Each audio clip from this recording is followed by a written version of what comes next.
ஆகாஷ்வாணி.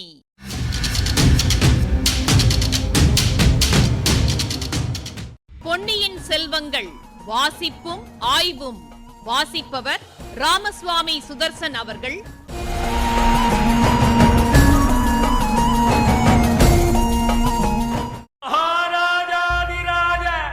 ராஜகம்பீர ராஜமார்த்தாண்ட ராஜகுலோத்துங்க ராஜகுலதிலக ஈரேழு 14 லோகத்தின் அதிபதி பாரா.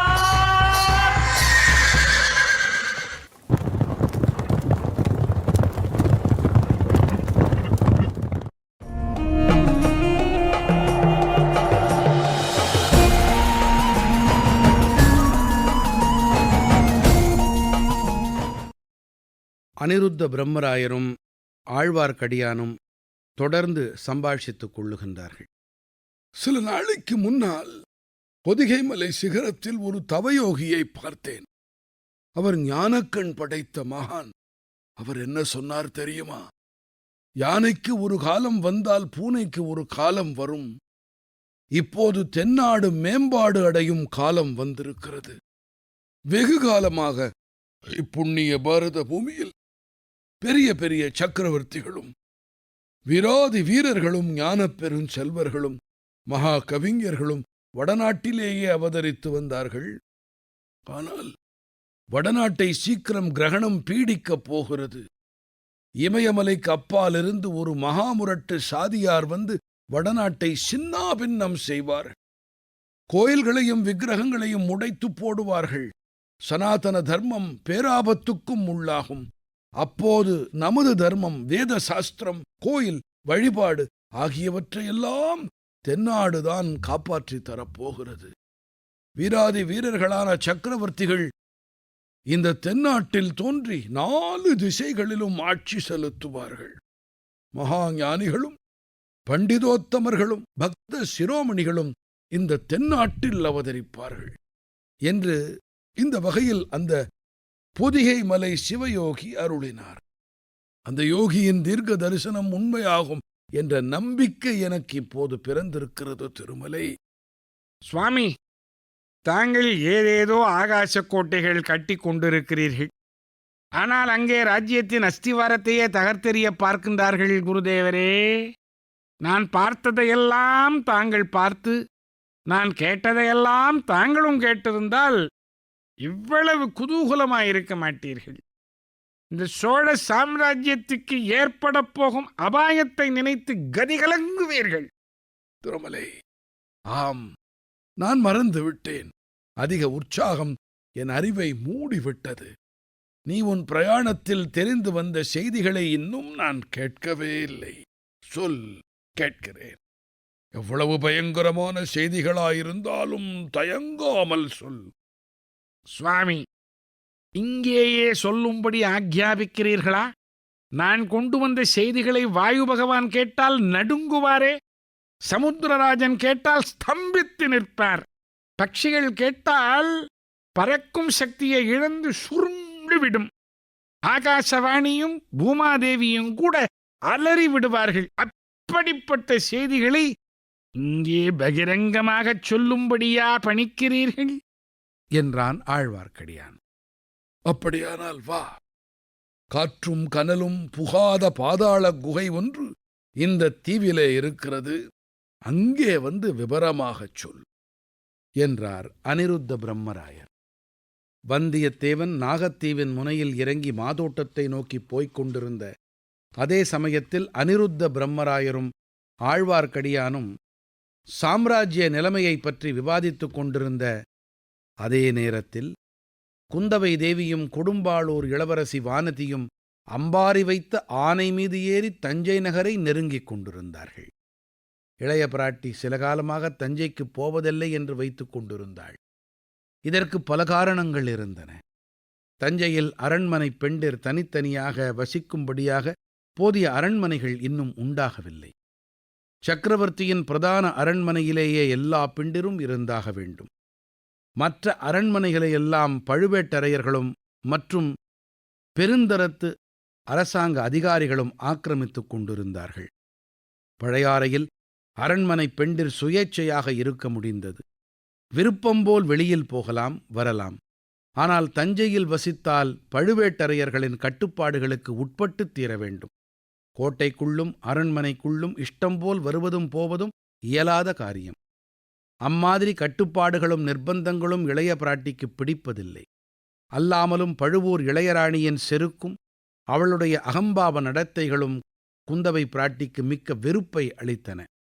அரண்மனை பெண்டிர்கள் பழையாறையில் இருப்பதையே சக்கரவர்த்தியும் விரும்பினார். இந்த காரணங்களினால் குந்தவை பிராட்டி பழையாறையிலேயே வசித்து வந்தாள். உடம்பு குணமில்லாத தன் அருமை தந்தையை பார்க்க வேண்டும், அவருக்கு பணிவிடை செய்ய வேண்டும் என்ற ஆர்வத்தையும் கட்டுப்படுத்திக் கொண்டிருந்தாள். ஆனால் வந்தியத்தேவன் வந்துவிட்டு போனதிலிருந்து இளைய பிராட்டியின் மனதில் ஒரு மாறுதல் ஏற்பட்டிருந்தது.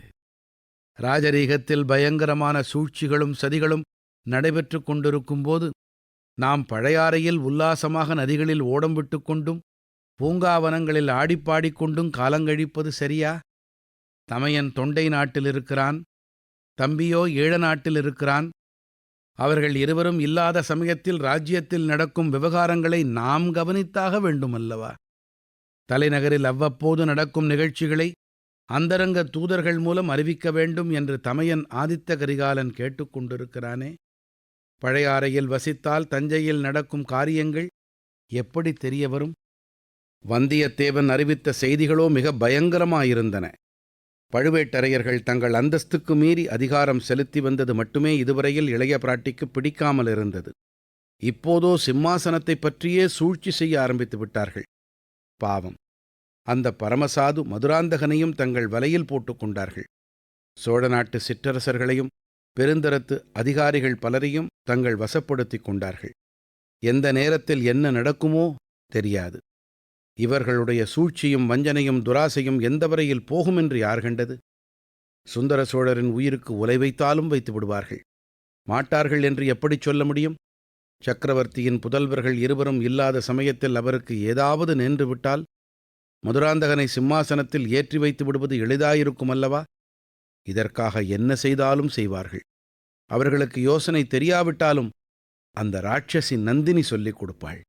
அவர்கள் தயங்கினாலும் இவள் துணி ஊட்டுவாள். ஆகையால் தஞ்சாவூரில் நம் தந்தையின் அருகில் நாம் இருப்பதே நல்லது. சூழ்ச்சியும் சதியும் எதுவரைக்கும் போகின்றன என்று கவனித்துக் கொண்டு வரலாம். அதோடு நம் அருமை தந்தைக்கும் ஆபத்து ஒன்றும் வராமல் பார்த்து கொள்ளலாம். சாதுவாகிய மதுராந்தகனை ஏன் இவர்கள் சிம்மாசனத்தில் ஏற்றப் பார்க்கிறார்கள்? தர்ம நியாய முறைக்காகவா? இல்லவே இல்லை. மதுராந்தகனுக்கு பட்டம் கட்டினால் அவனை பொம்மையாக வைத்துக்கொண்டு தங்கள் இஷ்டம் போல எல்லா காரியங்களையும் நடத்தி கொள்ளலாம் என்பதற்காகத்தான். அப்புறம் நந்தினி வைத்ததுதான் சோழ சாம்ராஜ்யத்தில் சட்டமாகிவிடும். அவளுடைய அதிகாரத்துக்கு பயந்துதான் மற்றவர்கள் வாழ வேண்டும். அவளிடம் மற்ற அரண்மனை மாதர் கைகட்டி நிற்க வேண்டும். சீச்சி, அத்தகைய நிலைமைக்கு இடம் கொடுக்க முடியுமா? நான் ஒருத்தி இருக்கும் வரையில் அது நடவாது. பார்க்கலாம் அவளுடைய சாமர்த்தியத்தை. தஞ்சாவூரில் இருப்பது தனக்கு பல வகையில் சிரமமாகவே இருக்கும். தாயும் தந்தையும் இங்கெதற்காக வந்தாய்?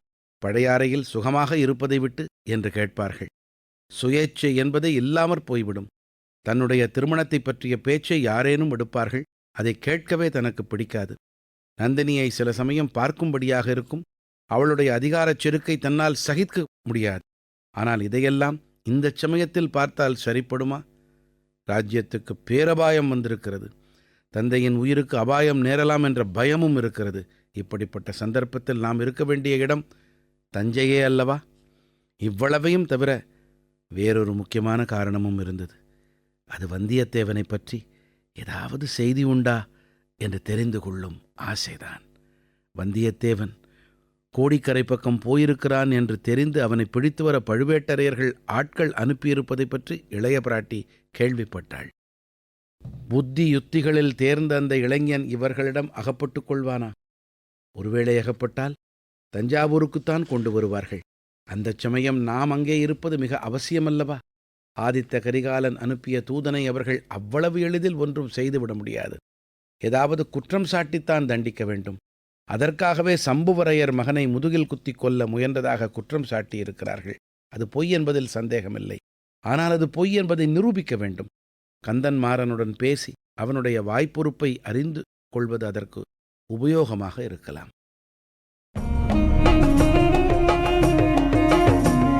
இப்பகுதியின் ஆய்வினை வழங்குகிறார் ஐங்கரன் அவர்கள்.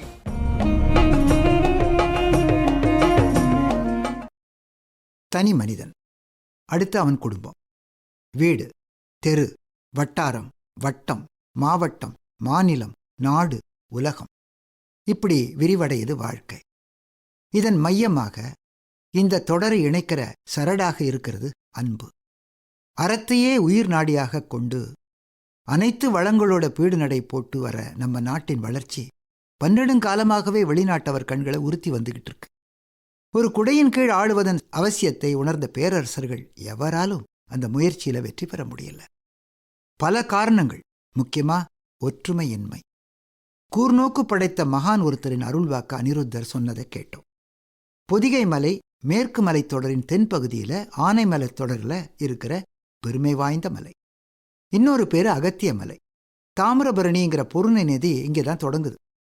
குருநாதர் நம்பிக்கையோட பேசினாலும் தனக்கு பட்டதை வெளிப்படையாகவே சொல்லிடுறான் சிஷ்யன். குதூகலம், இந்த சொல் விருப்பத்தால் ஏற்படுற மலர்ச்சியை குறிக்கும். தான் கண்டதையும் கேட்டதையும் சொன்னா அவர் அதிர்ச்சி தான் அடைவார், ஆனா சொல்லியே தீரணும். இந்த இடத்துல இப்போதைக்கு நிறுத்திக்கிட்டு நமக்கு தேவையான குறிப்பை தரார் கதாசிரியர் கல்கி. இலங்கையின் வடபகுதியில நாகத்தீவின் முனையில இறங்கி மாதோட்டம்ங்கிற நகரத்தை நோக்கி போய்கிட்டு இருக்கான் வல்லவரையன். இதே சமயத்துல தான் அனிருத்தரும் ஆழ்வார்க்கடியானும் ராமேஸ்வரத்துல ரொம்ப முக்கியமான விஷயங்களை பேசிக்கிட்டு இருக்காங்க. குந்தவியும் வானதியும் பழையாறையிலிருந்து தஞ்சைக்கு போய்கிட்டு இருக்காங்க. இளைய பிராட்டியின் சிந்தனை ஓட்டத்துல இதுவரை நடந்த விஷயங்களை நினைவுபடுத்துறார் ராக்கி. குறுகிய காலத்தில் இத்தனை பகைவர்களை சம்பாதிச்சுக்கிட்டது விந்தையிலும் விந்தைதான். வந்தியத்தேவன் சொன்னதையெல்லாம் கேட்டு ஆச்சரியப்பட்டா குந்தவை. ஆதித்த கரிகாலனி தூதுவனுக்கே இந்த நிலை, எதையாவது காரணம் காட்டி மதுராந்தகனை சிம்மாசனத்துல ஏத்திட்டாங்கன்னா நிலைமை கட்டுக்கடங்காம போயிடும். சிம்ஹாசனம், அரசனின் இருக்கை. இந்த சொல் நரசிம்ம அவதாரத்திற்கு அப்புறம்தான் வந்துதான். அதாவது இரணியனை மடியில போட்டுக்கிட்டு வதம் பண்ணினாரே அந்த தருணத்திலிருந்து. அதுக்கு முன்னால அரசு இருக்கையின் பேரு நிருபாசனம். நிருப, இந்த சொல் அரசன்கிற பொருள் கொண்டது. நிருப துங்கவர்மன், நிருப கேசரி, இதெல்லாம் உதாரணங்கள். அரியணை, இது வெறும் இருக்கையா என்ன?